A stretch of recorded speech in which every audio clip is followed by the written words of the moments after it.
this week, we're going to go into talking about advancement priorities and putting together the strategic vision so that it flows into a rolling 18-month growth forecast. And so this is where we're essentially moving from ideas to a strategic vision. So you've brainstormed the income streams, and certainly you can continue on that path, continue to brainstorm those and develop them out. But you took the time to really estimate, the potential that's there, and now it's time to turn those ideas into um, what I am dubbing an 18-month actionable roadmap. So, this session is going to be about clarity and structure and knowing which income streams deserve your energy, what milestones you're going to be reaching for, and how to plan your reinvestment strategy so that you're not just earning money, but you're building wealth, because that is the key point with this. And let me also remind you that an idea on paper is only potential. When you assign priorities, activities, and deadlines, that's when your vision starts to really take shape in real life. So, tonight we're going to identify the top 5 income stream or ideas for the next 18 months and map that out exactly how you'll be advancing them step by step over that time period. So, the importance of clarity and timing. This is a great scripture to fall back on. And this is something that we talked about during our vision workshop. And that's Habakkuk 2, verses 2 through 3. And it states, Then the Lord answered me and said, Write the vision and make it plain on tablets that he may run who reads it. For the vision is yet for an appointed time, but at the end it will speak and it will not lie. Though it tarries, wait for it, because it will surely come and it will not tarry. So the scripture is really, I feel like, the foundation for the 18-month growth forecast, just as Habakkuk was instructed to write down the vision clearly. Um, you being instructed tonight to write out, these this top and identify the top 5 income streams, and then writing down what the value proposition is and what the enabling activities are going to be. This is what's going to allow you to really move this plan into a roadmap format that can be followed. The vision must be written if it's going to be executed. And even if it feels like progress is slow, the plan will manifest at its appointed time. So that's important to also acknowledge. And then by assigning deadlines and milestones, you're making it plain. You're making this vision of your future, you're making it plain, so that um, you yourself or your team or your accountability partner, whoever it is that you're working with on this, can run with it. And your growth forecast is basically your written vision. So without it, your income streams remain ideas, but with it, you have a roadmap that you can really run towards. So let's kind of get into this a little bit further with the strategic vision. Basically, the objective here is you're turning your income ideas into an 18-month actionable roadmap with revenue milestones. And I say 18 months because this is, I would say, throughout my career in sales, I have always worked on building and growing my accounts that I was responsible for in 18-month time segments. And it was always a rolling 18 months. That 18-month window shifted with me as things progressed. Sometimes we would do reviews and we would look at what happened in the prior 6 months and then where we're going to adjust to go from there. But that 18-month window always stayed 18 months, and it always continued to shift forward as time progressed. And it was always broken up by 6 months. So it was always broken up into 3 parts. You had your 1 to 6 months, you had your 6 months to 12 months, and then you had your 12 months to 18 months. And that's always how those go. Um, but this is something that has a proven track record of success, and I'm kind of just adapting it to the purposes that we have right now, which is building uh, and growing your wealth. So, why does this matter? Wealth growth requires vision, structure, and execution, and that is exactly what this document that I've created does. It takes all three of those into consideration and allows you to plan it out. So, without it, money at times it does get wasted. It gets scattered or it just gets consumed. Um, but with a clear plan, you prevent waste, you can multiply your results, and this will eventually lead to accelerating your growth. And there is an important item also to be considered when you're mapping out income streams and you're going through this process, which includes creating a reinvestment versus consumption strategy. So, one of the biggest traps that new entrepreneurs tend to fall into is immediately consuming their profits and spending it as personal income, which that can actually limit future growth. So your goal is to create a balance between reinvestment and consumption because you are going to need to consume profits, um, but you should also be considering what percentage that consumption should take and what percentage should be saved for reinvestment to help grow each of these income streams or businesses. And um, yeah. So reinvestment means you're putting profits back into activities that grow the income stream. For example, like marketing or better systems. Maybe it means hiring people like staff. This could be product improvements. It could be a number of things depending on what that income stream is. And then the consumption, we know what that is. This is where you pay yourself.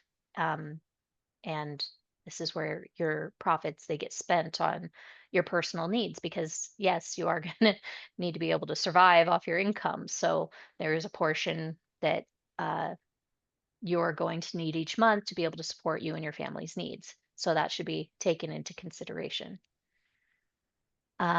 So this is where you would ask yourself for each of these income streams, what percentage of revenue will you be reinvesting versus consuming in the next 18 months? So, an example is you want to reinvest 30% of the income, or not 30, say, let's say 70% you're going to reinvest into the growth, where 30% is what you're going to pay yourself. And this is going to be part of your consumption. And that discipline fuels exponential growth, essentially.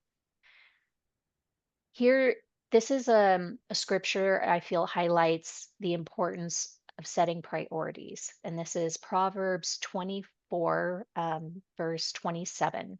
It says, prepare your work outside, get everything ready for yourself in the field, and after that, build your house. This verse emphasizes priorities and sequencing, which is very important. It tells us not to focus on comfort or consumption first in building your house, but instead to prioritize preparing and establishing your work, which is getting your field ready. And this directly supports what I just described with the reinvestment versus the consumption strategy. So, first, you invest in building your income streams, your systems, or i.e., the field. And then once you have produced fruit, that is when you start building the house and enjoying consumption or even lifestyle upgrades as the profits will allow. And really, this is all about discipline. So, um, you don't want to eat all of your seed before it's planted. You want to save some of that seed from the harvest and reinvest it in your field so that you can enjoy future harvests. All right. So I'm going to share my screen so I can bring up a visual.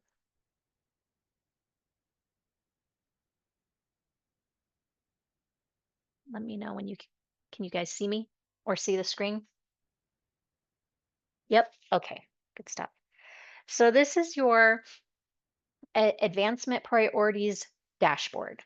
And there's only two sections. So it's got section one here at the top and then section two down below.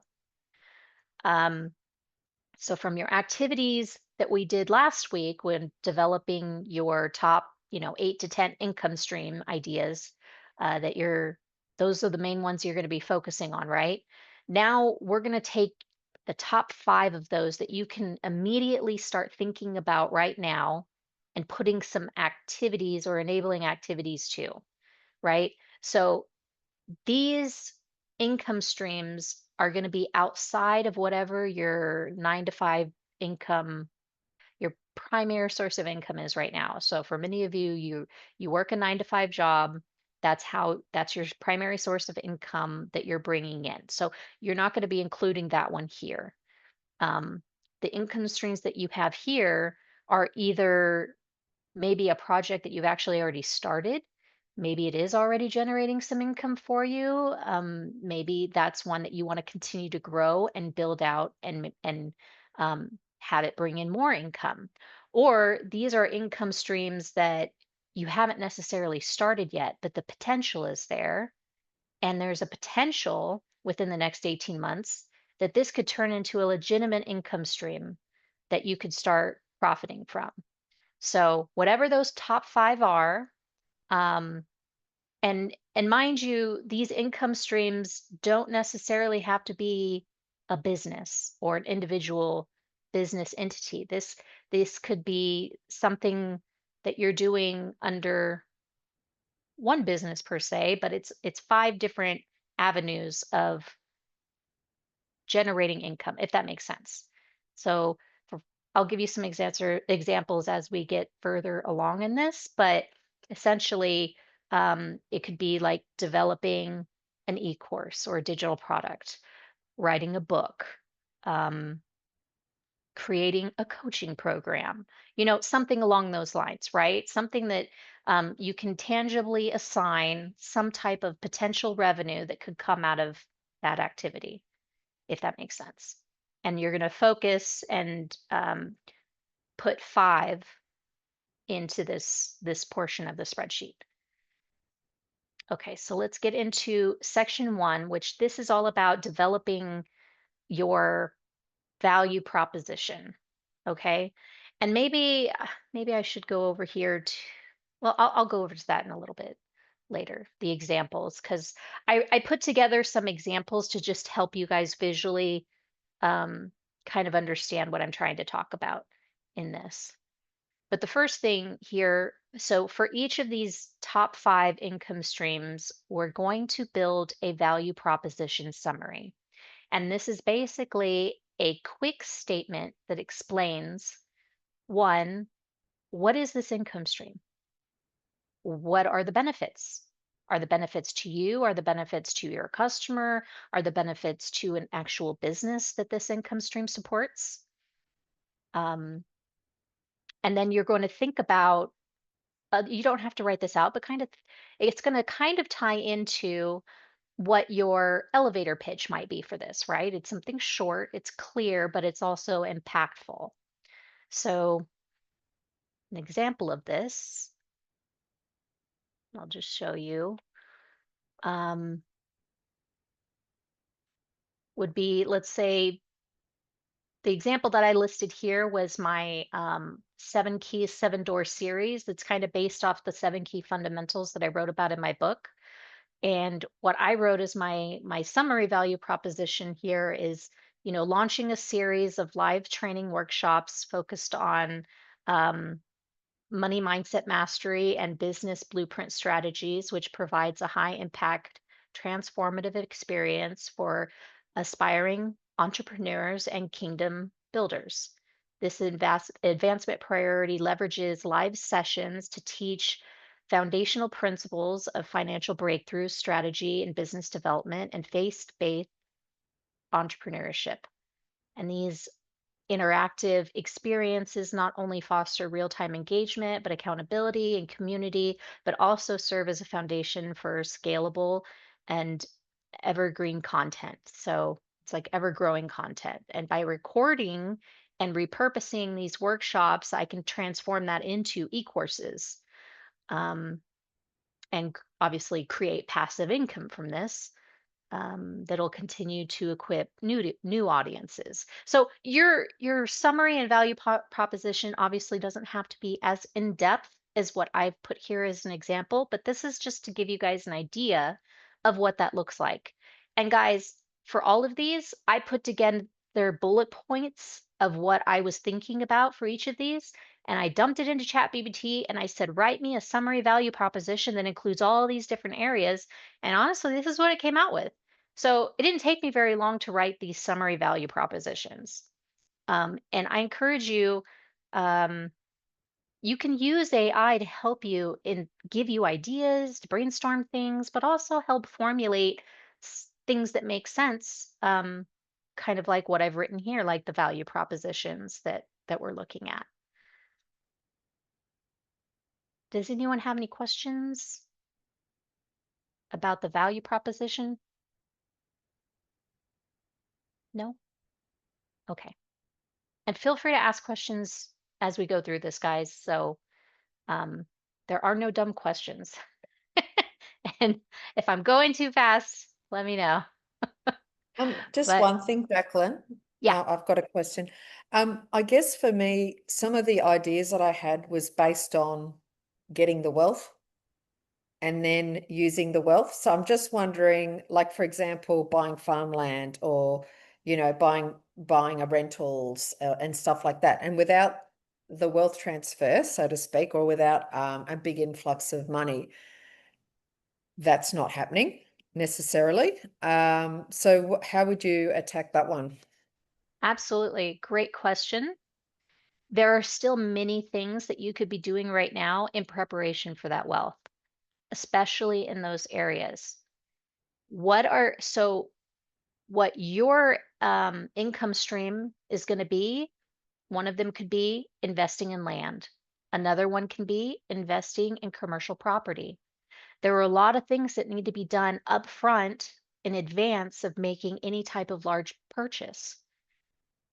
A lot of the enabling activities that you're going to be setting down here are things that you can do today and over the next couple of months before that wealth gets here to prepare you to make that big purchase. This could be making sure that you have found a a real estate agent, somebody that's professional, someone that you trust that's going to be able to handle that purchase.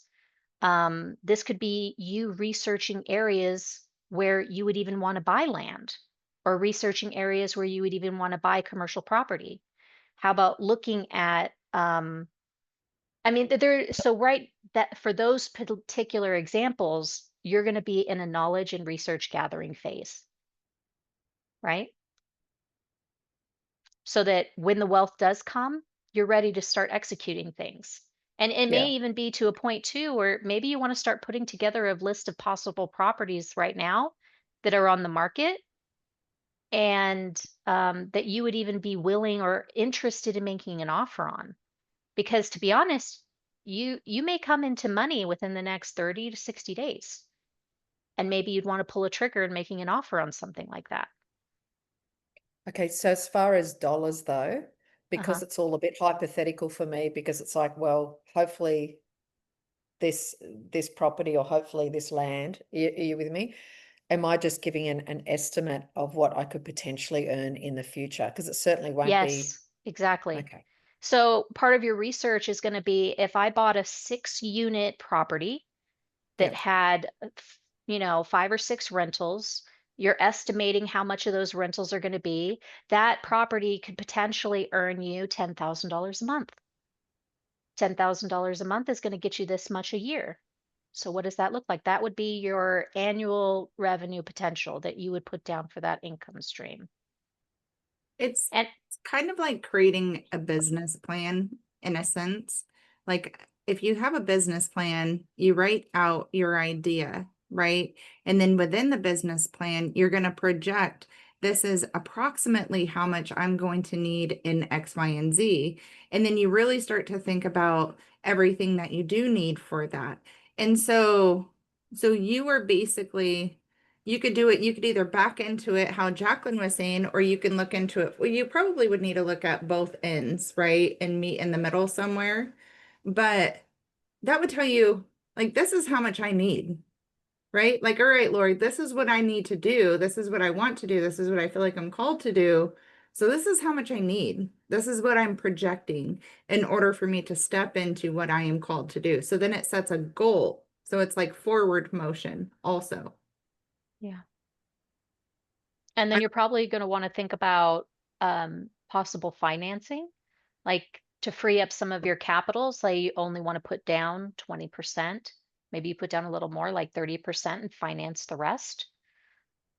Um, so think about that as well, like what banks you want to use or apply to for that financing of the property. And there's different ways that you could do that. You could pay cash all out for the property at first and then refinance it. You could do it backwards. It just depends what your strategy is. Um, Well, one of my strategies was being the lender okay. because that's what I did 20 years ago. But look, that's good. I hear you now, but it is very much contingent on the Yeah. wealth transfer for me. Yeah. Not everything, but a lot. I mean, probably the same for others. So, but that's okay. I'll just view it under those lens, and I guess it's a faith thing at this stage, isn't it? Write the Yeah. vision down.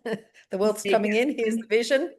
And even if you took like a conservative approach, you could even Mm, build on it. So you could say like, okay, let's say I ended up with 100,000, right? Like say I made $100,000 on top of whatever your investment was. So then you could think about how can I multiply this 100,000?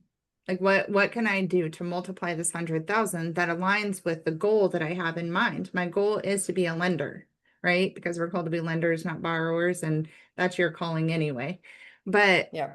but you can kind of put like just find like a practical amount. Like yes, we're all waiting for these prophetic numbers, but at the same time we realize that might not happen right now. So if we just think of it, Yeah. I guess in a sense conservatively, and then try to figure out ways to build upon it. Well, like say that that was duplicated, say it was twice as much. Well, then now it's not so hard for you to build upon it, and that gives you multiple ways to build upon it. So I don't know. That's just kind of my, as you were talking, that was my thought process around it. Great question. Thank you, Shari. All right. So after you put together your value proposition, you'll go into the next row here, which is the annual revenue potential. And this one you should have already kind of estimated out from the previous activities we were doing last week with the income streams. But essentially, you're going to want to just put a number here. And this is just, for a lot of these, it's going to be a hypothetical goal amount that it's like a target that you're hoping to hit within, a 12-month period, because these are more like annual revenue potential. So let's say since 2025 is nearly over, this will be, what's your annual potential that you can make in 2026. So you can look at it like that. And then from there, there is a row here that I've titled like priority or challenges that this income stream really addresses. So, for example, does this income help you diversify your investment portfolio? Or is this something where you're replacing your 9 to 5 income and you're hoping that this income is going to help move you into full-time, entrepreneurship or, basically working for yourself where you're not having to work for somebody else? Is this income stream to help you pay down debts, or is this to help fund an expansion? Whatever it is, you're just going to try to capture this in a couple of sentences. It doesn't need to be super in depth. And then from there, you'll basically write down what the current status is of this income stream. And it's perfectly okay, guys, if all of your income streams are not started yet. We're just starting to plan this stuff out. And that's okay. So don't feel discouraged if everything is, in the not started stage. But you may have some things that you've already started working on. So you may have something that's kind of in an in progress stage. Whatever that is, you're going to want to capture that. And as you work through this over the next couple of months to years, hopefully years out, this will just continue to get updated as you go. And then the last row here is comments. So these might include where you're at in the journey right now. So this could be, next steps that you're considering, maybe even some roadblocks that you're currently facing in this. For example, you're waiting on the financing portion to be able to fund some of those things. Add that here in the comments section. But really, these comments are for you, and you may change these later on, but this is where we're kind of at. Okay. Mm. All right. So we're going to go into kind of like a 20-minute breakout session here where either you can use the spreadsheet that I gave to you guys, or for the purposes of today, use your notebooks. If you guys got notebooks on you, a piece of paper, just write down some notes right now. And then you can put them into your spreadsheet later. But I'd like for each of you to spend 20 minutes, and we're gonna go through and build out one income stream on here. So let's just start with income stream number one.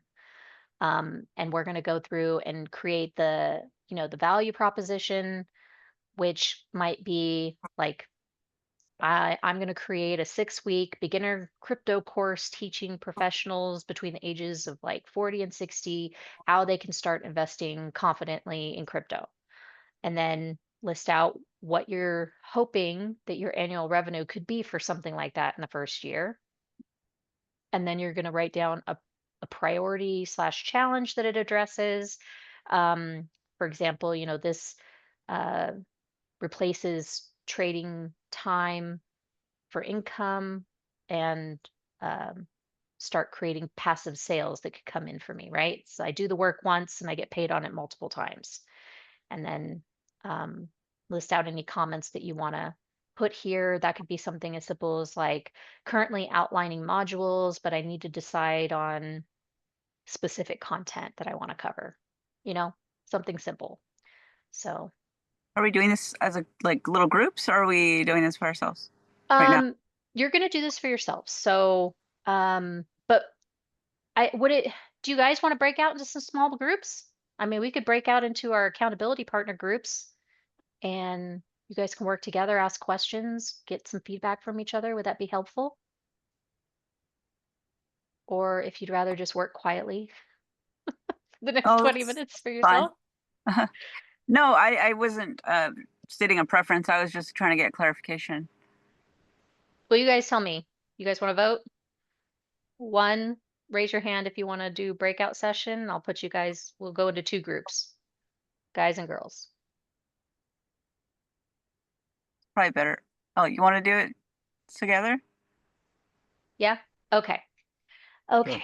And I will break you guys into breakout sessions, and we will do that. They clicked the button so fast, and then it was just me and you. I'm like, oh, I guess I forgot to click the button. I was just waiting for it to do its thing. Okay. Yay, we made it, guys, and I didn't accidentally close the meeting. So, success. Yes. How did we all do? Was good? Mhm. Okay. Awesome.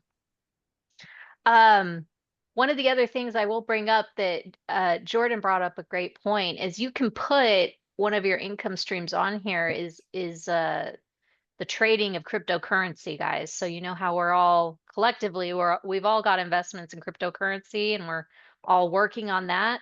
It's perfectly okay to have one of these income streams be dedicated to the activities that you're doing with your crypto and your investments. So if you want to include that as one of your income stream potentials, go right ahead. This is for you guys to use and um, map out however you you see fit. Okay. All right, so let's go into the second portion of this. And I don't know, I'm not sharing anymore, right? I got to share my screen again.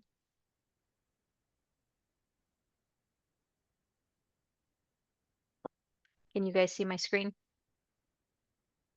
Yep, we're doing good. Okay, great. Okay, so the last section of this that we'll cover for tonight is the section 2.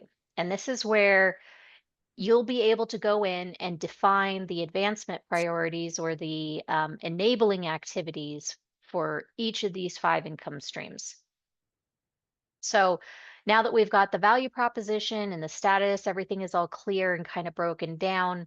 Um, these are going to be your enabling activities that are specific actions that move the stream forward into phases.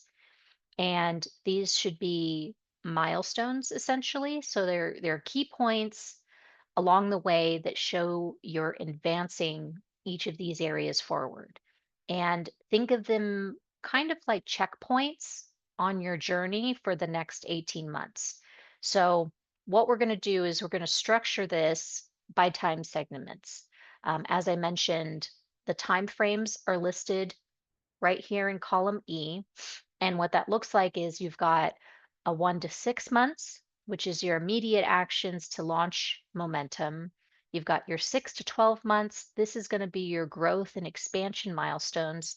And then your 12 to 18 months. And this is going to be your scaling and optimization. And think of it like that. And for each of these segments, you're going to have an opportunity to choose 3 specific enabling activities. You're going to want to, in column C at least, you're going to want to keep these short but specific. So these should be action steps and not necessarily vague intentions. So you're going to think of it like examples: write and develop an e-course, or record the e-course, or publish the e-course and launch a marketing campaign. Something that's short, but it's very specific. You get the point when you read this line item, right? The description, which is the next column over for each of these, this is where you can add a little bit more detail and be a little bit more specific on what you're clarifying for each of those steps, because um, whatever you put in column C, it's not going to include all the little tasks that you're going to need to do necessarily to accomplish that specific thing. So under the description, you can be a little bit more detailed with it. And this again is for your purposes only, so you can put as much detail in there as you would like. Um, you don't need to list out every single task, though, that you have to accomplish in order to achieve this one activity. But at least you can be a little bit more descriptive, if you like, in this cell or this column right here. And then from there, uh, you're going to also want to set a realistic deadline for each of the activities. And remember, deadlines aren't punishments, they're just checkpoints. So this is something that you're going to utilize to keep you on track. You can adjust it when needed, but you also want to make sure that you're celebrating your progress along the way. And that is a big that's a big thing. So when you guys are accomplishing these deadlines and you're meeting them, definitely take time to celebrate yourselves, right? And celebrate that you're on track, you're close to being on track, but just celebrate the fact that you finished something, right? It didn't get dropped to the wayside. You're staying on top of that. So I want to give some examples of what this may look like. And so my example income stream is going to be around developing an e-course content. Okay. So, for example, under the time frame of 1 to 6 months, what are going to be my 3 enabling activities that I'm going to want to place here? The first one, I'm going to write here write the e-course outline. And under the description, I'm going to write finalize 6 modules. I'm going to draft slides around that. And I'm going to write a teaching script to go along with it. And for my deadline on this, I'm going to give myself till October 15th, 2025. Can you guys see this? Sorry, I blew it up a little bit. It seemed a little small. For number 2, I'm going to say my enabling activity is going to be to launch my first paid, and I'm going to call it a beta group because that's kind of what I've been doing with some of these. I've been doing like a live teaching workshop, and then from there, adjusting some of the content to turn it into an e-course. So it's kind of like this is my beta group that I'm testing it out on, see if it works well, and if it does, what I may need to change to do better before I turn it into an official e-course. So for the description, I'm going to say I'm going to perform a live teaching of the draft e-course, and then I'm going to outline, fine-tune content, and make adjustments if needed. And I'm going to give myself a deadline of 2 months to do that. And then lastly, I'm going to say I'm going to record the e-course and publish it.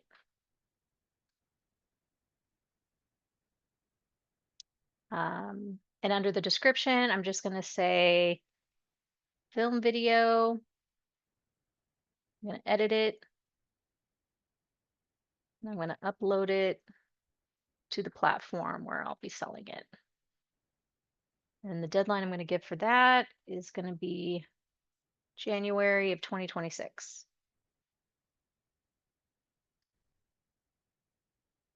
Does that make sense, guys? Any questions? Okay. So pretty straightforward, pretty simple, right? But let's go a little bit further because we're going to break it down to the next 6 to 12 months and then 12 to 18 months. So after I've officially published it, right, people can actually buy it and sell it. Not buy it and sell it. I'm selling it, but people can actually buy it. My next focus is going to be on sales and marketing for this product.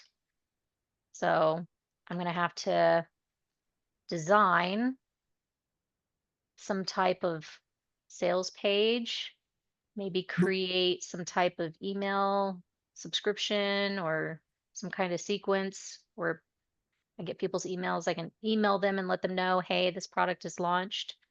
Maybe launch an email campaign of some type and or a social media campaign and engage in that to get some buzz out there that I actually have this product out that's available to sell. So that's what I'm going to focus on for the following month after I've finished the e-course. And some people pre-sell things before they've officially launched. That's okay too. It just depends what your strategy is. So let's say my next activity after that is my goal is to hit 50 sales of my e-course. And maybe during that time, I'm working to create some type of upselling opportunity that's linked to that e-course. Maybe it's an add-on. Maybe it's a download digital product that's like an upsell to help them out, right? kind of like the workbooks I created for this thing. Those could be an upsell on any course, if you think about it. And then let's say after that, what would be your next milestone that you want to reach? Let's say for this example, I want to hit $10,000 a month in reoccurring revenue off this e-course. And maybe during that time, I start thinking about expanding into a second digital product. And then that's when I'm going to start all of this over again. And I'm just going to put it here. And I'm going to do this all again. I'm just going to repeat the same patterns. So that's kind of just to give you an idea, right? This is just an example of something that you could do or do something similar to it, right? But obviously, depending on your what your income stream is, it's going to be a little different than what I have listed here, but it could be as simple as this. But at least you're getting these milestones down and you're thinking about it and what you're wanting to achieve and what that is actually going to look like. So I want us to take another 20 minutes here. We're going to break out in rooms again, and let's work on, at least for one of your income streams, breaking down these 9 enabling activities, your roadmap for the next 18 months for at least one income stream. Question before I forget, because I'll forget after the breakout room. The enabling activity phrase, is that a phrase you made up, or is that a common phrase with regard to doing something like this? Because I'm curious if I have questions on the line, if it's something I can Google that's commonly known, or if it's something that I would have to ask you about directly. You should be able to Google it. I would think it is common. It's common in my field of, Okay. I worked in sales. So these are keywords that I took directly from my business plans that I've developed for my sales territory over the years. Okay. So we always talked about them being enabling activities and roadmaps. So that All right. these are some keywords you could probably Google or use ChatGPT, and they might be able to help you, maybe even give you some ideas, you know. Cool. All right. Okay. Any other questions before we go into breakout rooms? No? Good. Okay. Bear with me, guys. I'm going to try putting us into breakout rooms again, and hopefully everything goes smoothly. Hello, there's my boys back. You guys are always the first ones. The Get girls are us out of here. like busy chatting away. Jimbo said the teacher's here. We're getting called out. The teacher's here. It's in trouble. Principal's office. Just curious, what are you girls doing over there, or what are you talking about? Just It's hard to explain. oh, okay. Well, I mean, they're just talking about their strategies and like what they want to do and what, what does that look like? And they're having fun with it. I just realized by talking that I did this exercise for crypto trading like a year ago, and Oh, I wow. have it all set up already. That's awesome. I didn't know that. Awesome. Well, good I need to stuff. look. I can look up now. I'm gonna open my spreadsheet later, probably this weekend, and try to fit it into this thing. So I did that. Good. I Good feel better stuff. now because I don't have five things here. He's already making money with the crypto Yeah. or his OG. And you can build onto these 5 as you go. You know what I mean? Is you start, if you've got 2 clear ones, start with the 2 clear ones, and then get the 3rd one in, and then add to Yeah. it as you guys go along, and whatever makes sense for what your goals and your vision is for your future and stuff. Yeah. Okay, so I just have some closing points here. Maybe I'll read this off for you, and then we can before we jump off, open it up for any questions or anything like that. But um, so obviously, as you work through this tonight and the next couple of weeks and months, building this thing out, just remember that a dream without a plan is just a wish. So a plan with dates and activities, that is a roadmap to your future. And that's the whole point of this framework that we're working together to really build out. So this framework is how you'll go from taking or from talking about income streams to actively living off them, which is the goal, right? To get to the point where you can live off these income streams. And then by the end, you'll have clarity on not just what you're building, but how and when you'll be bringing it to life. And I wanted to leave this scripture with you guys because I feel like it's important and it applies with a lot of us here and the um, callings that I think a lot of us here feel led to be involved in. And that's the importance of stewardship in time of abundance versus famine. And this is talked about in Genesis 41, verses 33 through 36. And this is about the story of Joseph. And it says, "And now let Pharaoh look for a discerning and wise man and set him over the land of Egypt. Let Pharaoh take action to appoint overseers in charge of the land, and let him exact uh, a fifth of the produce of the land of Egypt in the 7 years of abundance. Then let them gather all the food of those good years that are coming and store up the grain. That food shall be as a reserve for the land for the 7 years of famine." So Joseph's plan for the Pharaoh shows the biblical principle of forecasting, of saving, and planning for the future. He created essentially an 18-year strategy. There was 7 years of abundance that he planned for. There was 7 years of famine that he planned for. And I believe there was also 4 years of transition after that that he was also planning for. So I'm pretty sure that it included like 18-year strategy. I'd have to read back over um, this particular chapter in whole to get a broader picture of it, but I'm pretty sure that's how it went. And he built systems, um, overseers, storage, and reserve, and assigned a clear plan with specific milestones for each of those. And this is exactly what tonight's teaching was really all about. It's about identifying the income streams, which in the time of Pharaoh was grain, and forecasting for the next 18 months and planning for both the abundance that we know is coming. We know there's abundance coming to all of us here in this group. And we know there's also going to be future challenges that's going to affect the whole world, not just us. So, part of this planning during the times of abundance is to be able to help and be positioned for when those future challenges do come about. Um, yeah, so that's really all I wanted to kind of leave you guys with.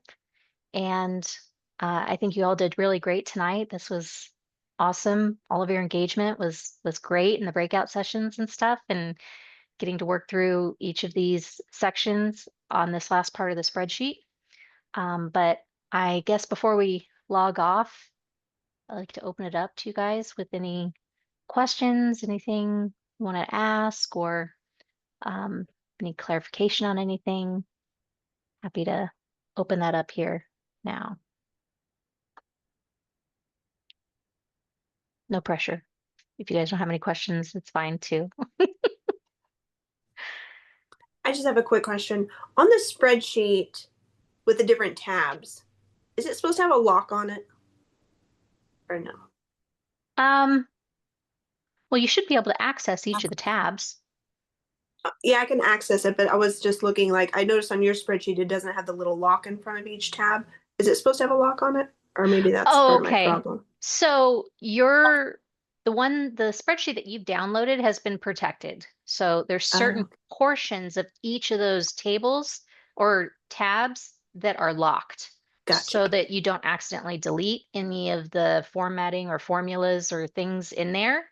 But if you look under the instructions tab, it lists in there how you can go about unprotecting your document. If Gotcha. you do want to make changes to it, you can do that. Okay. And it shows you exactly how you can go in there and unprotect it, and the password's in there too. So my document, I've unlocked it because I wanted to make edits to things, and so that's why you don't see a lock symbol on the document that I was showing you guys tonight. Gotcha. Yeah. All right, good stuff. So next week we're gonna have we're gonna be interjecting an activity, and it's gonna be around putting together your investment strategy plan. So it's kind of an extension of what we did tonight, but it's gonna be specific, more specific to crypto, crypto stocks, and kind of the strategy of what we're gonna be taking over the next 6 months with um, what we're kind of planning for with buying and selling specific cryptos, like putting together your core crypto holding. What are we going to do with these 4 or 5 events that we know are coming? So help you guys kind of build out what that investment plan is going to look like. And I think that will also tie in and help too with some of you guys, what you're thinking about. Okay, well, when this wealth comes or when this wealth hits, or say I made $1 million today on a trade, what are you going to do with that $1 million? Like, what's your first step, kind of a thing. So me and Heather are going to be working on that and putting that together and finalizing it. And that's what we'll be going into specifically next week. And then the week after that, we've only got so many weeks left. Can you guys believe it? We only have 4 weeks left. Wow. I I have I thought of You're a gonna question. miss us. yeah, I know. What's your question, Jay? I asked Sarah and Shari already, but do you guys all have Kraken business trading accounts set up already? I do. You guys all do? I Jim? do. Um, Yes. I don't think I everybody. No, so in my state, they just made it available. So I couldn't get Kraken. I've tried a few different times, but it keeps kicking me out of it. So, but they say it is available here. So if you are trying to get yours and it's kicking you out, it's doing that to me too. Just like you know. For business, you mean for Kraken just period or No, business? for the business. No, it's working. Like I already submitted everything and I just got an email back with like 3 questions or something um that they had about the business. So I just didn't know if everybody was kind of doing that, and if anybody didn't have that, like what's your plan if you're using your personal account to move it to an LLC and for protection kind of a thing. So because I don't really know how that works. So I was just curious. Yeah. So what I did for me, and to make it very clean and straightforward, I liquidated all of my crypto, and then I deposited the cash into my personal bank account. And then from there, what I did was I created a loan document using ChatGPT where I loaned my holding company starting capital, so that when that money that I loaned it, when they start to repay me, that first part of the amount is not considered income. I'm not going to get taxed on it. So there's Oh, no double taxation. Because I got to pay personal taxes on the crypto trading I was doing under my personal account. I don't want to get taxed on it again when I start paying myself out of my holding company profits. oh, that's smart. Yeah. So let's say tomorrow we hit something, one of the prophetic points, we make a bunch of money, and I don't have my business account yet. So I would turn it into fiat, send it to my business bank account. Is that right? And as a loan? Send it to your personal account, and then from there you can wire transfer it to your business bank account. You'd need to open an account for your business. So I do Um, have that stuff. okay, great. So then you would wire transfer it to your business bank account, the funds, and then from there upload the cash to your business trading account. So I will say this. I did that. Exactly. And Chase locked up all of my funds and closed all my accounts down. What? Yeah. So luckily it wasn't everything. It was a lot. And it's been almost a month and a half, and I'm still missing a very large sum of money that they owe me. And it's gone from escalation department to escalation department in New York. Now this guy is escalating it to the fraud department. I mean, it's a giant mess. It's Wow. a mess. So what I would recommend, that's because this is how I did it. I learned my lesson. I'm not jacking with banks anymore. I'm as little as I can. What you can do is you can get a wallet, like buy a Tangent wallet or buy I some have wallet one. that is your business wallet, and then get into USDC and then send it to the wallet from your personal Kraken to the wallet, and then send it from the wallet to your business Kraken account. Okay. And Yeah. so what you can do, and what I did is did a capital contribution, and you can I used Grok and had it type me up all this stuff. And I've got capital contributions for, well, every time that I gave money to the business. So I sent it to my holding company and then my holding company to my LLC. And so, like Jacqueline was talking about, you only get taxed on that once when it's a capital contribution. Well, Well, it's basically like a pass through that I don't know anything about how she's doing it, like loaning it. yes. So there's a difference. If Oh, you loan the money to your business, they have to pay it back plus interest or however the terms are of the loan. The money they pay back, you're not going to be taxed on. If it's a capital contribution, that's something completely different. And from what I understand, the research that I done under that is like you're putting money into this business for the purposes of starting up the business, but Mhm. the company does not have to pay you back. So whenever the company does start paying you profits from whatever, you're going to be taxed on whatever you take out. yeah. So that's the reason why I specifically went about not doing it as a capital contribution because I don't want to be taxed on that first initial investment that I made in my company. Yeah, you're probably saving like a decent amount by doing that, but you're limited to the terms, right? But I can make the terms whatever I want them to be Yeah, so look at you. because I'm the bank. So, but from what I understand, I want to look more into what Jimbo was saying, like where you can actually charge zero interest on things. The research that I did through ChatGPT said that you'd have to charge interest for it to be an official loan, but I'm okay with that because I mean I'm charging myself interest, so it's fine. I'll pay tax on whatever interest my company pays me back, There's some way and to do it though, because the header yeah, loan exists. So yeah, there is some way to do this even without smart contracts. They give each other yeah, interest-free loan. So yeah. so the company that owns that you're transfer, does it have to be an LLC?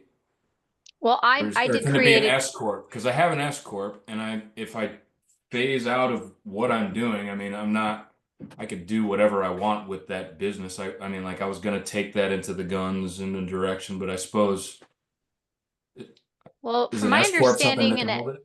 an S corp is just the tax filing status. So the Yeah, formation of the company can be an LLC, it can be an LLP, it can be a corporation. There are a couple of I can different. change my S corp into an LLC, and then and the reason that you want that is for tax reasons.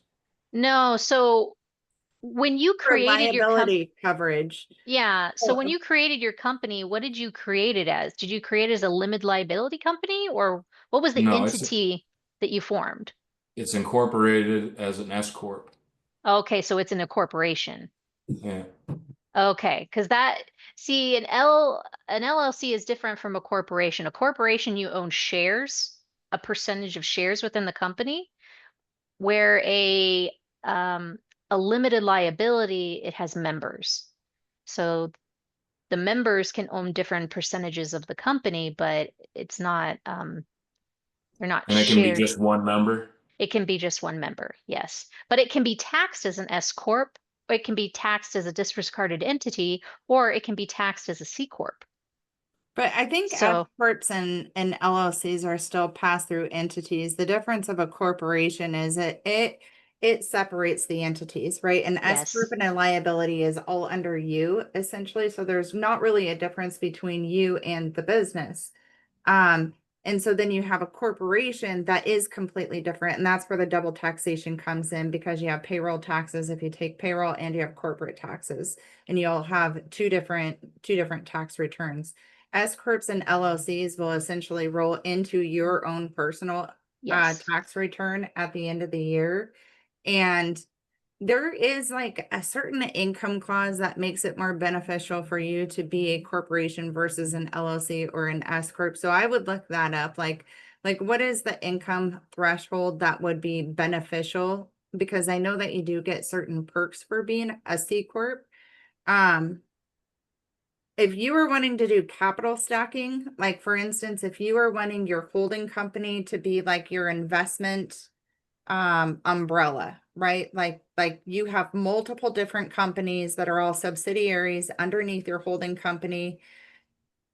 A lot of the times you would want that to be a C corp from the people that I've been talking to for the clients that I've been working with, because that's where retained earnings come in, to where you can roll it into retained earnings, meaning that you're going to use that for investment purposes in the future.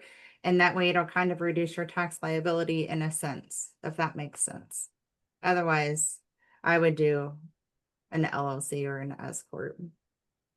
So I could use the business that I have already to The, and do the, what you guys were just explaining and get loan money to my S corp after I've liquidated crypto, loan the that money to only the S. thing that you would want to be careful of is having all of your businesses under one business.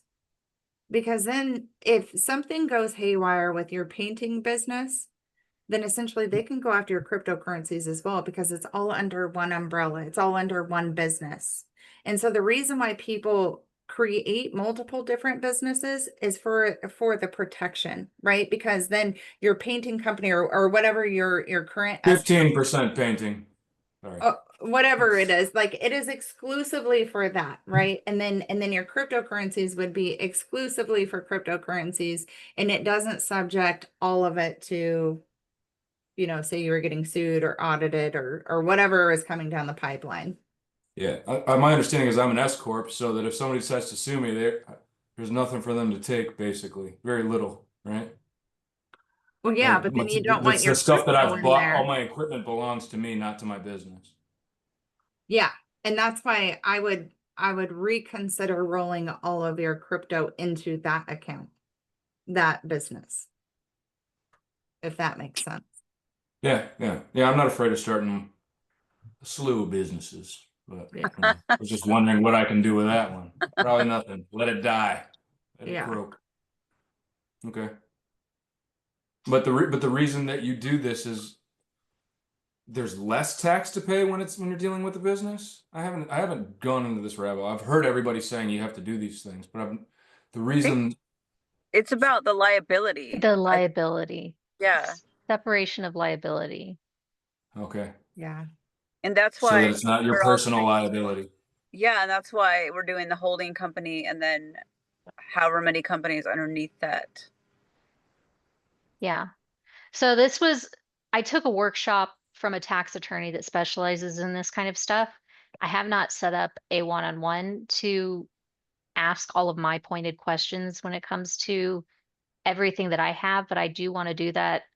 Probably try to end up doing this next month, depending on how this all works out. But basically, what I got from that workshop, my understanding is that whatever businesses that you have that are active in daily business, like you're engaging and doing services or selling products to an actual customer, um, you want those to be under a separate parent holding company or just out here by themselves under you as the owner, right?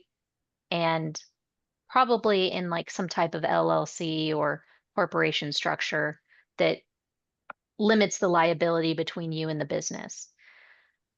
Your pure holding company, which should not engage in any day-to-day business, that's what constitutes a pure holding company. It purely holds assets and manages the holding of those assets. Like, for instance, Jimbo, your equipment. You would want your equipment to go underneath a pure holding company. What I opened up is an asset management company to go underneath my pure holding company, because my asset management company is the thing that is going to be conducting day-to-day business in the forms of crypto trading. So technically, a pure holding company can't really engage in daily trading of crypto and management of assets like stocks and stuff like that, because technically it could use its classification as a holding company if it's actually engaging in daily business, if that makes sense. And Oh, then, sorry, I thought you were done. Go ahead. but yeah, if there is whatever assets may be being held, tangible assets anyways, like equipment, cars, houses, things like that, they would be leased out to the businesses that would be utilizing them. So it creates a separation of liability even further. For example, Jimbo, if you're using a truck, a work truck to go and do your business of painting and other things, if you were to get into a car accident and someone died as a result of that car accident, and for whatever reason you were put at fault in that car accident, they could come after you and sue you for the death of that person. They could come after your business, because that car was used in, but if you don't own the car, if you're leasing the car, there is like a separation of liability there. Does that make sense? Mhm. So on Yeah. paper, you want to own very little to nothing as far as assets, because that's the thing that they're going to try to come after you to sue you for. You want a company to own those things. Exactly. And that's where these companies come in, because you don't necessarily hold them. Your Right. company holds them. The holding company holds it. Yes, you're a member of that holding company, but the on paper, holding company is the thing that owns all the assets. Holding company is one of the first things God put in my head when all this. I was like, what am I supposed to do? And I was like, he named it. He was like, Emissary Holdings. I was like, Yeah. a holding company? I was like, what's a holding company? I didn't look into it, but I was like, okay, I guess that's part of what's going ChatGPT. on. And then I get into it and start really learning Yeah. what people are talking about, different things. Like, oh, you need a holding company? It's like, wow, I need a holding company. God, that was If the there first was thing he something told me. for you, something that I thought might be important, and I could be wrong, but when I was setting mine up and then setting up my Kraken business account, it was very important to them that, because I called I sort of made it out to be it's an asset management company, right? I don't have any customers. It's not customer facing. I'm not handling financial transactions for other people. So it was important in categorizing my business that it wasn't like a financial institution or you know what I'm saying? Like something Yes. where that, yeah. So if you compile it with your other stuff, that's customer facing, and that might trigger issues and questions down the line for things like if you want a business account through Kraken or for other means or whatever. So you want it to be a separate thing, so it's not getting confused with your customers or any customer facing business, so that Yeah, it's strictly asset management type of thing, if that makes sense at all. Mhm. it Yeah. does. Yep. Thank you. Yeah. Yeah. Well, I got questions for my attorney friend. Plenty. I'm sure he'll want to charge me this time. Oh, Yeah, yeah, Maybe they he's got some drywall to fix, or I don't know, something you can do. that's our agreement. He tells me what his wife wants, and I go scampering all over Wisconsin and Illinois fixing Great. all their stuff, and then he just does my stuff for me. I got away with a few years of not having to do anything, but recently she wanted black blocks underneath her lights on her house, so that going to do that apparently took care of a couple of years worth of taxes. So I think we're even at this point. But I did tell him I'd make him a nice. gun one day, so I'll own him a gun. Hey, He wants Jimbo, a you'd gun. be proud of me. Guess what I did?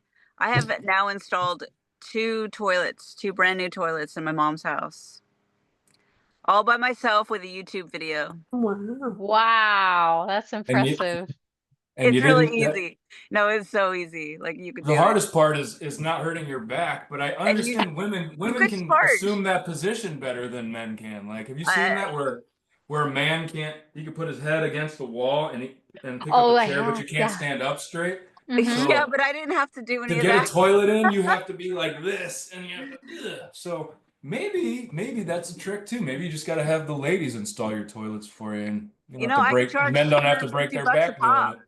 I could There you charge go. that, you That's know? an expensive thing. People don't want to mess I with know. toilets. You can. And it's really, Jacqueline, I'm telling you, it's so easy. It's so easy. There's Just an make income sure your stream. wax ring is happy, because you don't want Oh, to come Well, back yes, the to. wax ring. Yeah. I accidentally broke But, a wax ring one time, and I had to call a plumber because I was like, "It's leaking. I don't know what's going on." yeah, not It's not good. supposed to leak. What? I know. Yeah. There. Not good. Yeah. Yeah, Yeah, no. but good for you. I am proud of you. That's Thank you. that's quite the accomplishment, Thank you. and not fun ones either. I did write that down on my side income stream, by the way. Toilet installation. Good But I was That's job. like, funny. that's not in the right vein. We're not going Is in the it right direction is it here. Smithick or Smithwick? Do you pronounce the W? Smithwick. Just Smithwick. Yeah. Smithwick? Yeah. Smithwick Johns. Smithwick Uh, John installs. how about Come just up with a J nice Johns? I like slogan. J Johns better. Hey, that's Shorter. pretty Jay's good. Johns. Jay's Johns. That's I missed that one. That's way better. Jay's No, you gotta Johns. put a throne in there Go with that. somewhere. Oh, that's even better. Yeah.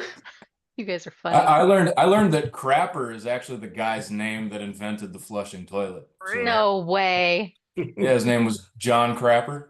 That's No. John Yeah, because Crapper Is that why I they got call one it and a I installed it in crapper? my powder and a room. So I John. got like the high tank toilet with the That's a with the dad tank. joke. Huh? No, it's true. The guy's name is Crapper. The original high tank toilets all said, I think his name was John Crapper, but they said John Crapper. Like that's where the crap, No the word crap way. came from this man's last name who invented the toilet. Did That's you where hear the his word middle crap name came was from. Taka? Hiccup? Ah, That's a mom joke. Yeah. Killing me. Oh my gosh. yeah, but I got one of those toilets and I went down that rabbit hole and it was like, wow, this guy's name is Crapper. You can't have that name anymore now. But that's where it came from. Just the more you know. I have never met a crapper. Let's just say that. Yeah, I'm pretty sure they changed it all by now. Yeah. Like, we gotta get rid of this. The crappiers. Something. It's a cool toilet though. I'll give them that. Aw. Lots of flushing power in those toilets. But that's the next one you got to do, Jay, is a high tank. All right. Yeah, they still use those a lot Challenge. in Europe, don't they? It's a The European high- thing. Yeah, it's But they got them in Korea too. Man, so that was Are you talking about with a bidet? no. No, Just no. like the tank is not attached to the Oh, toilet. it's It's up got- above It's it, way and up above. It's got the chain and then the big pipe that goes. Like, I know what you're talking did a lot of chrome in there. Wanted to see the pipes, so I went with that. Oh. But yeah, I learned the guy's name was Crapper. Who'da Well, I thunk it? did put bidets on the 2 toilets also. So that was You got, but oh, yeah, But that's the way to go. it's like an attachment you attach to the Yeah, it's top an of the. attachment. Yeah, it's not like I don't know where Europe came up with this. Got to have a whole separate toilet for the bidet. That makes Yeah, no, no that's silly. sense. Yeah, Well, it's like, yeah, People I'm still gonna do get that, up though. I and got waddle customers over with to the that. second toilet to no, Yeah. that makes no sense. Yeah, I've thought about that Dumb. too. Sick I'd rather fun. just have a shower next to my toilet if that's how I'm going about it. I'm just hop in. Yeah. But I got customers with separate bidets, and yeah, it's like Oh, that's some fancy pants stuff right there. And they got there's the rag. It's like well, how Ah, often do yeah. you wash your drying rag, sir? It is It's so like, gross to me. I know it is. what? No. Where's the 3 seashells, man? I You don't. want the 3 So I seashells? just use the toilet paper. Remember the 3 I seashells were it? know. But Yeah, you use way less toilet paper when you use the bidet, very true. and you feel Yeah. much cleaner. It's just, and when this nasty heat, it feels great on your butt because it's not Yeah. freezing cold. And no, Tux medicated pads, my friend. oh, Remember those? My Our grandpa loved the conversation's Tux going medicated down the pads. That's the pooper. best of both worlds right there. And some menthol. A little menthol for you. Oh my goodness. We've digressed. All right, sorry, Yes. I brought up the crapper conversation. Not sure where we're going with this, but it's starting. I'm just kidding. Down Sorry. the toilet. Dead end, dead end. It's like a Oh, pisser. man, you guys are something else. All right, guys, this was great. This was a nice way to end the day, let's just say. I know we started off kind of strong and very sad news, but I feel like we can end the night on a nice Toilet humor. uplifting- toilet humor. This was a great Right. way to segue, Jimbo. Thank you. I appreciate it. Lavatory levity. There we go. There you go. Oh. Well, have a great night. Enjoy your weekend, you guys, and I look Guys forward to seeing y'all too. next week. Sounds Have a good. good weekend. Good night, Bye. y'all.